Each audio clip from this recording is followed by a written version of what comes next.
जाटाड़ परदेस बलमुआ हमके घर में छोड़ के तनी जाए से पहले खाला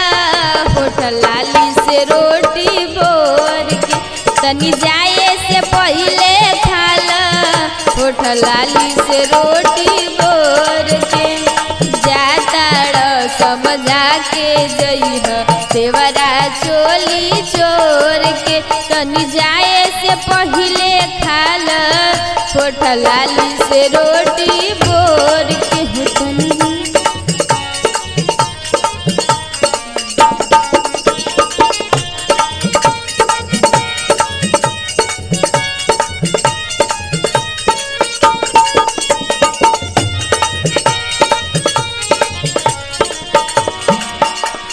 रही मुन फरेस हरदम मन रही ताजा एगारा ले निमन कहीं मिली नहीं मजा ले ला चुमा बनी जतरन हो नहीं होई कौनो खतरन हो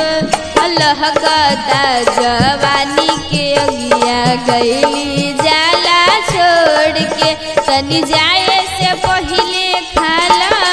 होठल लाली से रोटी बोर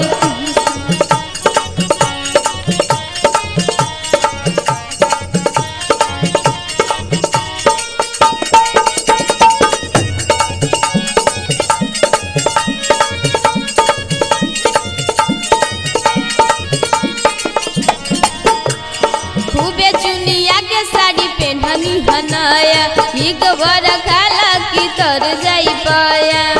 फोनवे पे हाल चाल लिया हो दिल दोसरा के ना दिया हो याद आई बोलमुआ तो हर प्यार कैल का भोर से तनी जाए से पहले खाला होठल लाली से रोटी बोर के तनी जाए से पहले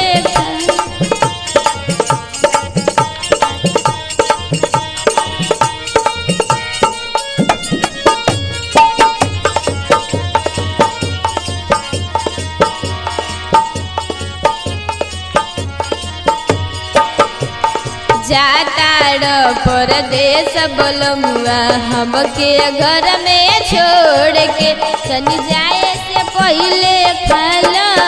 होठल लाली से रोटी बोर के तनी जाए से पहले